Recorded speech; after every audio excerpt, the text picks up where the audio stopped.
Thank you so much. Let's put our hands together for her. Thank you so much. All right, now very quickly, we're moving into the panel session. And in no particular order, we are inviting up stage the Honorable Minister, Dr. Jumoke Oduwole. Please put your hands together for her. We have Jocelyn Katiba. Please keep clapping as they are coming. Keep clapping. We have Aisata Sidibe. Thank you so much. Thank you. And we have Dorothy Getuba Pala. Keep clapping, keep clapping, keep clapping. Thank you so much. Thank you. All right, so please, a QR code will be displayed on the screen. Please ensure that you send the questions you've been noting to that QR code. Can we work with that? All right, thank you so much. So good afternoon, madams, good afternoon. Thank you so much for coming to the platform Africa. Please put your hands together for our panelists one more time. Thank you. Thank you. So I'm going to be taking some questions that we've had from the audience, and so that we can just go around. So I'd like to start with, yes, would we need one more? Yes, please. Thank you. Please put your hands together for her. Isn't she gorgeous? Stunning. Thank you. I mean, they're adorable, beautiful. Thank you so much. Actually, ma'am, the first question is for you. Yes. It's for you. And it was about how you were able to turn $3 million to 40 in 3 years. That is amazing. Just put your hands. Isn't that mind-blowing? These are women of timber and caliber. So please walk us through that journey. I think my success in corporate has really been about the kind of teams that I work with. I think one of the first things that I do when I get into any job is to ensure that I actually set up a great team. People sometimes have a different view. They feel you should be accommodating of everyone. You can't just have a team of A players or just B players. I beg to differ. I think there's a place for those who do not want to be A, and I can accommodate B players. But I feel everybody has the potential to actually be an A player if they apply themselves and they are in the right job. So the first thing that I get into any job is to ensure that we have a great team and everybody knows exactly what they're supposed to be doing, what they're supposed to be working on. So that's the key to success, because once you have great people who are inspired, they'll go out of their way to ensure that, first of all, they spot new business opportunities, and then that they extend discretionary energy. Discretionary energy is exactly the opposite of what she spoke about, where you're just putting yourself out there, putting in so much energy and really forcing yourself to show up. Discretionary energy comes from people who are driven, who are passionate about what they do, and they show up every day loving what they do. So the best success I've had was working with teams that were inspired that way, because our customers also feel it. So when you have a driven team that are passionate about what they do, they'll go out of their way to ensure that they also make your customers happy. And the happier your customers are, the more business they give you. That's really the secret. Thank you. Thank you. Please put your hands together for her. Thank you. Thank you so much for sharing. The next question is for you, Ma, the Honorable Minister. So we looked at a video of you online. It's something you talked about. And you talked about personal sacrifice, about how you took a 90% pay cut. And immediately my mind went to, what was left was tithe. You see, the 10%, and what motivated you to make such a decision at that time?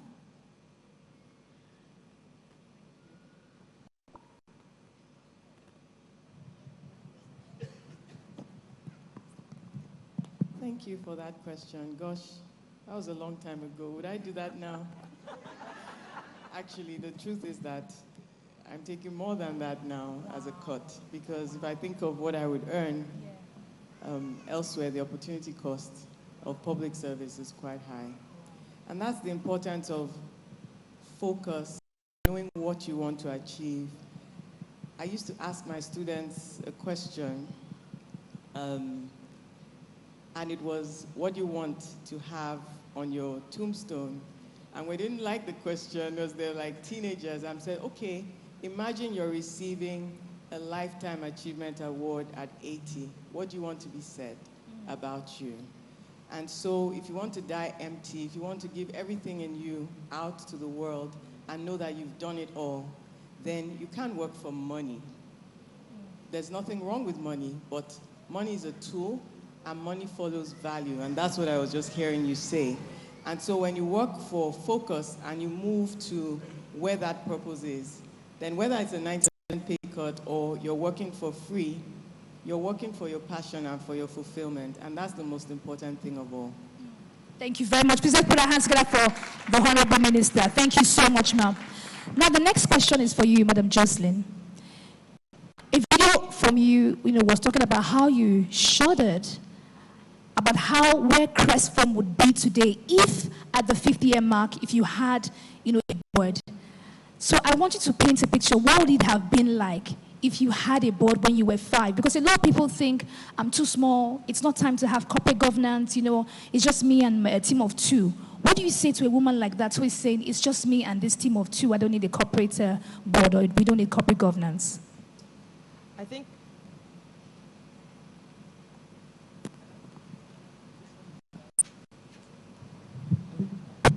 this is better. Thank you for that question. This whole notion around corporate governance, or the idea of leaning and really gaining wisdom from others, is something that we all have to realize we need always. I think it's not a question of timing. It's really more a question of how you go about attaining that support, and really being very proactive and actually being intentional. So when I mentioned that in a particular talk I had given, I was actually reflecting on the fact that, in the early 2 decades when Crestform was, operating, the industry and the type of opportunities that were in front of us were so different from what I'm dealing with today. First of all, there was very limited competition. Literally, we were mainly 2 or 3 players. So it was just a huge opportunity. Anyone who was selling something, just, these things were flying off. It was real. I don't know anybody who started a factory back in the 1990s, early 1990s, in Uganda, that actually didn't do well, just by being. So I think one of the things that we failed to probably understand is how, the headwinds would change and evolution. And if we had, looking back, onboarded, experts that had, experience, because, it also matters. There shouldn't be just people who are just going to learn with you, but people who really are going to bring a best-in-class way of thinking about specific areas. And these areas include whether it's risk management, areas around just how you can improve your own internal processes. But the other big one is around your strategic thinking. I think one of the challenges that most entrepreneurs have is they feel like, what can so-and-so tell me? Have you done something? Like, I don't know if there's much you can, may I make money? For you, how much? And what we forget is we cannot be experts across, everything. So, like I mentioned in the bio you shared earlier, I do sit on 4 boards today, and I can tell you on those tables, I have been blown away by the kind of discussions. And we have tough ones, and I am sometimes leading the tough discussions, challenging those poor MDs. I think some of them kind of look at me and they're like, this woman, really, is she trying to make a point?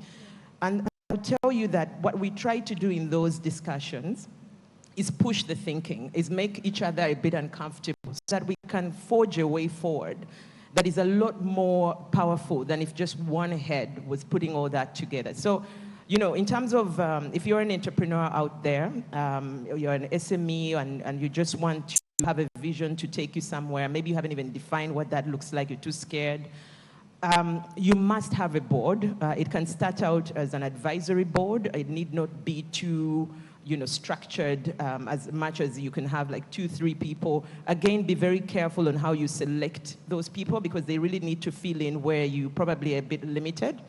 And so you're looking at people who, have demonstrated, worked in some places that you look up to. So for instance, it would be someone who is in a bigger, enterprise than the one that you would have, for example. And then the hardest part, surrendering some power.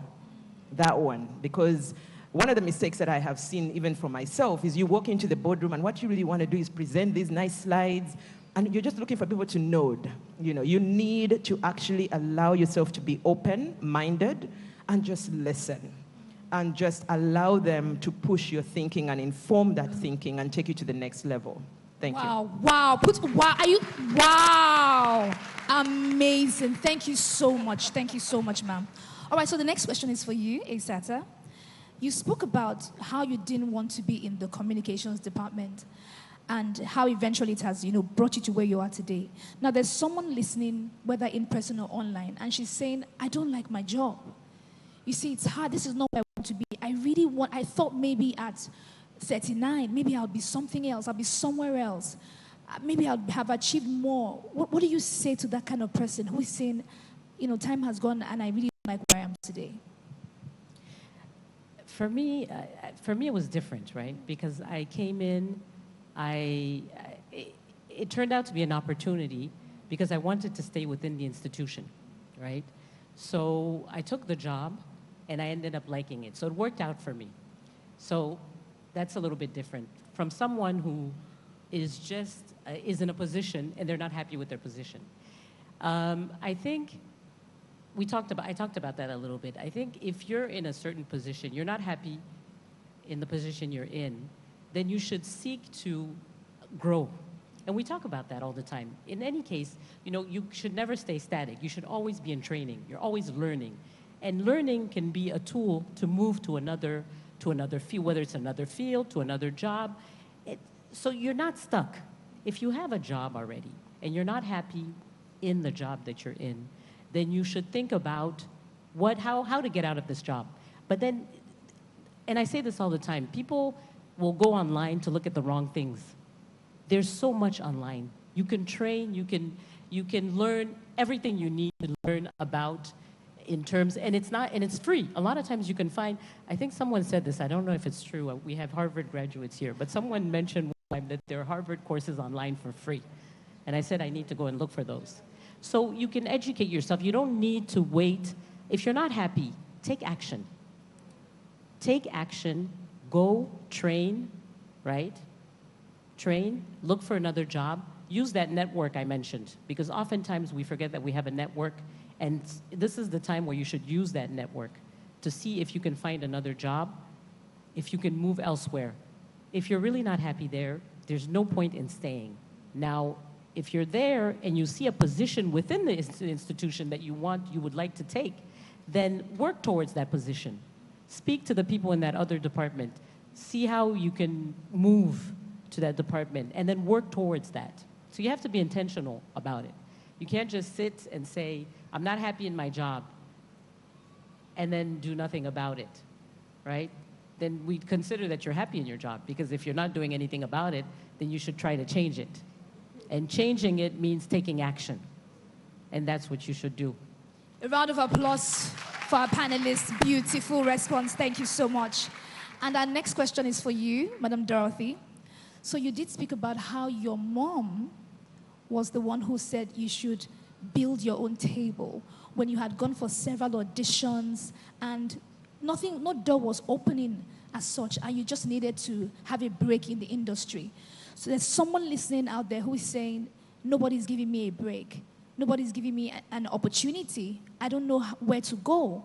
What do you say to someone who is saying, I have no opportunities. Nobody's giving me a door. Nobody's giving me a break. What do you say to that person who is in-house today? Thank you so much for that question. And yes, my mom, and I know she's watching, and I just get this chance to say thank you so much. You're the best mom in the world. I never get a chance to say that. And indeed, she did tell me in a place of despair where I felt that I sounded different and I looked different and they were not picking me for the roles. And, they're not choosing me for their television shows because I'd wanted to be an actress. And she said, you just make your own show and be in it.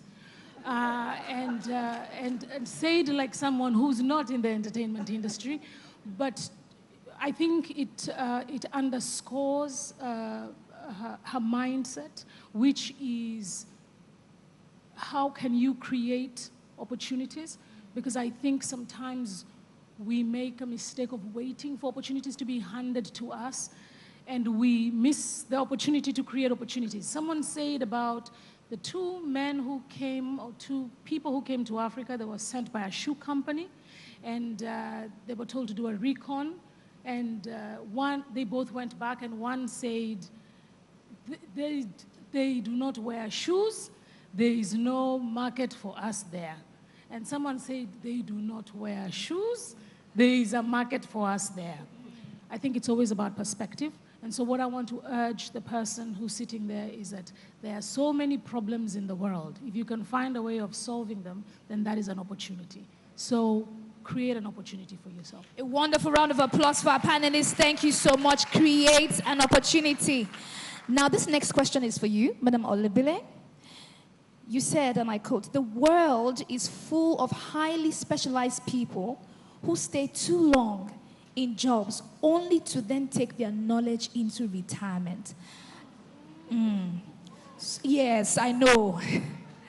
So please, elaborate that for us. I think a lot of us, early on in our careers, we develop specialization in whatever it is that you're doing. And I always quote the parable of talents, where a man gave his servants different talents. Some decided to take this talent and actually hide it under a rock. Another one took it, multiplied 2 times. So the one who hid it under a rock said, "Master, I was so fearful. I took this talent because I knew that if I lose it, you are going to kill me. So I just hid it under a rock." And then another multiplied it twice. And then yet another servant did the most with that talent. So I feel like, remember what I said earlier about every one of us having up to 600 abilities, you know. So if you only do one thing, I feel like you are the first servant who took that talent and actually hid it under a rock. The knowledge and expertise that we build should enable us to do a lot more than what your job allows you to do. And I feel like we build all the specialization only to stay in a job, but it can be applied in so many other ways. You can be a teacher and actually get other people to also be as good as you are. You can start a business that actually uses that skill, or find cross-functional opportunities where that particular talent or skill can actually be used. So that's really where I was coming from, that you work, you retire, you die. That's a waste of talent. Thanks. Thank you so much. A round of applause for our panelists. Thank you so much. Okay, Ma, to the Honorable Minister. Ma'am, what policies are currently in place to support the female entrepreneur to move from small to possibly become a large organization? That's a big question that spans across the entire federal government, state governments, local governments, and private sector. So I'll take it another way. I'll say, what do female-owned or female-led businesses know about the policy space in which they operate? We've heard about training, specialization, the gift of knowledge, the fact that there's so much information out there for free on the internet. When we sit and we complain, what is government even doing? I will turn the question around. How many of you know the policies that government has announced, even in the last 2 years, in your sectors?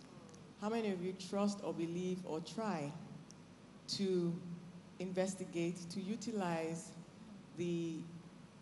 for instance, I've been speaking over the last 6 months since I've been appointed into this new role about trade in services, about the African Continental Free Trade Area, about maxing out on being export-led businesses, about the fact that Africa just needs to trade with Africa. That's why I wasn't panicked when President Trump announced tariffs. In fact, we were just joking at the session we came from just now. Alhaji Aliko was saying that the 14% he was begging me, don't even make trouble because some other countries have 30%, 50%. Just let's accept what we've been given. And so the point is that knowledge is indeed power. So what do female-led businesses, what are women doing to make sure that they're equipped with all the information that is out there? And not just, what can government do for me? What has government done for me? Do I know? Do I believe? Do I trust? And another point I would make is, if you need something, have you asked government? Are you a member of any organized private sector group? Do you show up? If you have a complaint, do you have a proposed solution? Do you know what obtains in other African countries or globally in your industry that you would like to see in Nigeria? There's a lot that we can do to empower ourselves and to deliver. But in terms of what the government has and policies from the Ministry of Industry, Trade and Investment, there's several female-led initiatives across Bank of Industry, across Nexim Bank, across the Nigerian Export Promotion Council. They all have functioning websites, and you can actually just even write a letter and get a response. Wow, let's put our hands together for the Honorable Minister. Thank you so much, Ma. Again, what do you know about the policies that have been created for you already? Thank you so much, ma'am. Okay, so the next question is for you, Madam Jocelyn. You did say that you hired someone who eventually was part of a fraud. I know that broke me when you said that. So now, what are some of the things you look at when you're hiring someone for maybe like your board or like your team? What are some qualities that you look out for? So, you know, it's very hard to truly know someone, truly. The truth is, people actually do change. And some of those changes might be about the environment and, you know, maybe a situation in their own private lives. You know, they can be, you know, coerced into something or induced into something. There's, you know, when we looked at the frauds that happened in our organization, you know, some of them were very telling, right? Some of them, you know, were because some people were relatives. Some had actually even become, you know, private partners or whatever you'd want to call it. They had relations outside the office that were fairly deep. And I think when I sort of peel back and say, okay, what do I look at? I feel there are a couple of things. The first one for sure is, you know, when you're onboarding someone, you do have to take some time to do some background checks. However, because you know that people change over time, you have to sort of keep your eyes, you know, and ears open around, you know, some of those you know, mechanisms that might be available. Sometimes they're not available to you because of the nature in which Africa is set up. You know, a lot of information is missing. So in our country, like in Uganda, we just recently got a national ID system, maybe in the last decade. Not everyone even has a national ID today. And, you know, the credit reference bureaus, all that is just sort of coming on board. We're nowhere close to more developed countries. Things like just doing, you know, a legal check on someone and just understanding really what's happening outside can be difficult. I feel like the most important thing, though, is building an organization where openness, in terms of a culture, and trust actually becomes a mainstream thing. And then having strong whistleblowing policies and mechanisms where people can trust that when they, you know, give information, that it will be taken in confidence and acted upon, at least investigated, considered, and seen through. What I have seen and read, you know, because after all those incidents happened, I had to read about, you know, fraud, really as a topic. And you find a lot of literature that says a lot of the fraud that is detected is actually through whistleblowing. And that then talks to the culture of the organization and what, you know, is the requirement for us as leaders in setting that tone to enable those things to come through. So what I would say is, you know, you will not know people fully. I don't even know myself fully. I'm still discovering myself. And, you know, people will change, and you have to accept when those changes happen. Thank you so much. Please let's put our hands together for her. Thank you so much, madam. I don't know if you heard what she said. After the fraud happened, she read about fraud.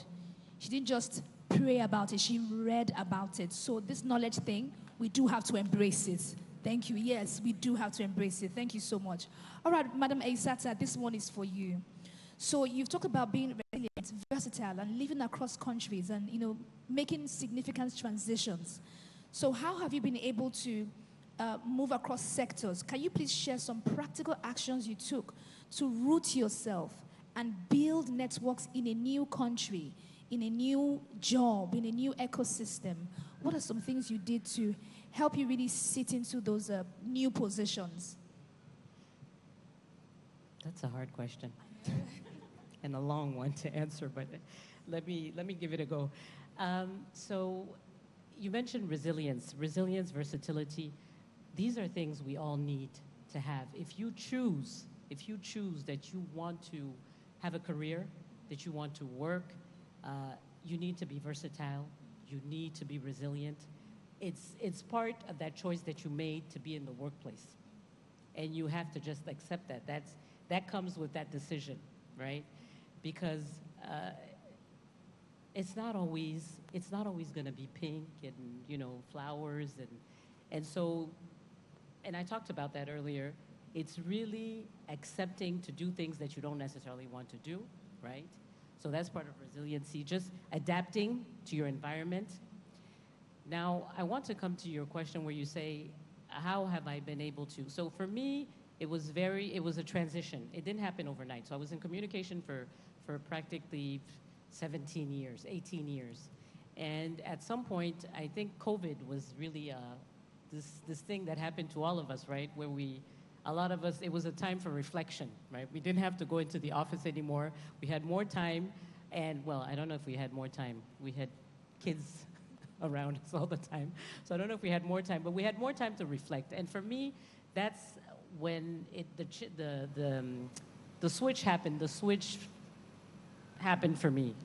And I decided that I wanted to do something else. The work in communication was good, but it was not meaningful. So I was intentional about it. I mean, when I say meaningful, it wasn't meaningful anymore. I had done almost every division. I had worked in media, in public affairs, so for me, I wasn't learning, I wasn't growing anymore. So this is why I decided to take over the digital media platform. And you said, how do I go across country? How did I manage to build networks? And that happened over time. So I kept my networks. I maintained them. During the time that I worked at the IMF, I met so many people, so many different nationalities. And when I left, I kept in touch with a lot of them. And so that when I did this transition, when I would have to go to a country, I knew I could always call upon someone that I had met previously. So that helped me. For Nigeria, for example, I was able to come to Nigeria when I was working at ACF. And I'm the type of person, when I go to a country, I don't just do the work and then, go back into the hotel room and sleep. I usually go meet people. I always ask somebody when I'm going somewhere, do you know someone I can hang out with, someone who can show me the place? And then from there on, I discover places. That's how I build my networks. And when I came here for work, right? But then I met people through friends. I like the story how I now have my own driver when I come to Nigeria. Because when I came in twice for a mission. And the third time, I told the guy, look, give me your number. We're going to do this. I need your number. And so when people would tell me, you're going to Nigeria, how do you go to Nigeria? And, people are afraid of Nigeria. I'm going to tell you the truth. I'm sorry. Especially in Francophone Africa. People are always amazed at me. How did you go? You're not afraid? I'll spare you the details. But they've always telling me how Nigeria is the most dangerous place in the world. I kid you not. This is Francophone West Africa, everywhere I go, whether it's Congo, and Congo is not an easy place by any means, the DRC, but when I go to, everyone is afraid of Nigeria. So I told them, no, Nigerians are great. So I'm actually your ambassador. Thank me for that. So I try as much as I can to, but anyway, I try to get the lay of the land, and then I come back, and now I work in Nigeria. I've done conferences in Nigeria. And so it's just really about, like I said, building the networks, keeping the contacts, keeping an open mind, especially. and not being afraid. She talked about curiosity. I don't know who talked about, you did, talked about curiosity and how, be curious, be intentional. When you go to places, don't just stick to the work.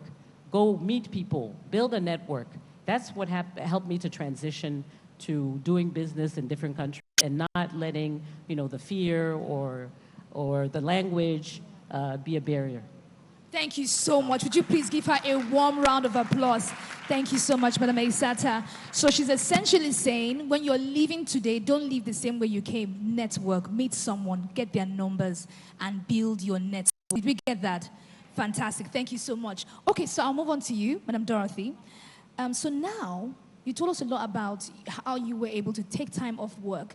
You told us to rest as women, and that, working so hard is not a badge of honor when we're tired and exhausted. So how are you thinking now about how you will return to work after your leave? How will this new version of you show up practically at work? So essentially, what are you going to do differently? Thank you so much. That's a powerful question.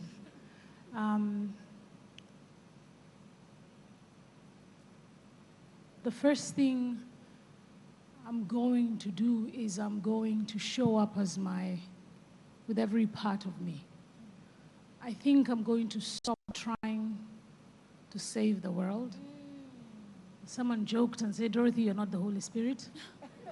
But no, on a real note, I plan to show up differently, to be purpose-driven,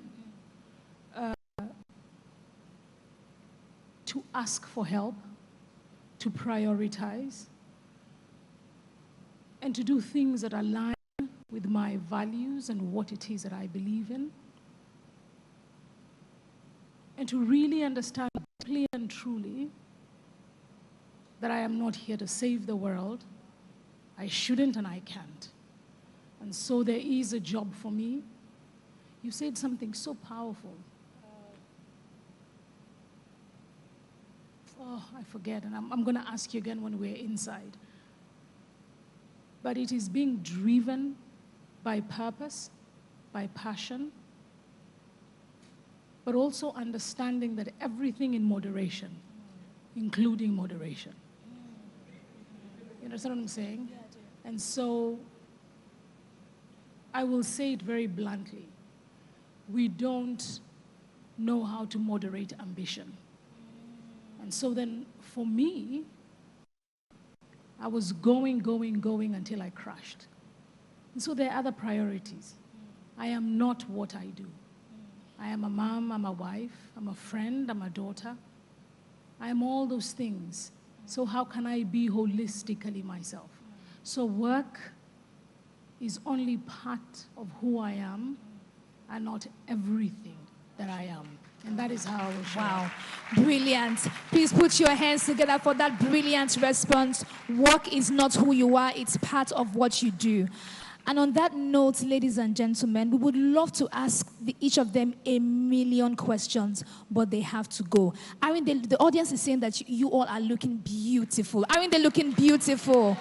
Thank you. So I know that they have to go, and I know you have more questions. So come back next year for the Platform Africa 2026. So please put your hands together for them as they rise. As they rise, we come to the end of our... Yes. Sorry, I know we've come to the end of the session. I just wanted to acknowledge my friend. I talked earlier about sister's been there for you.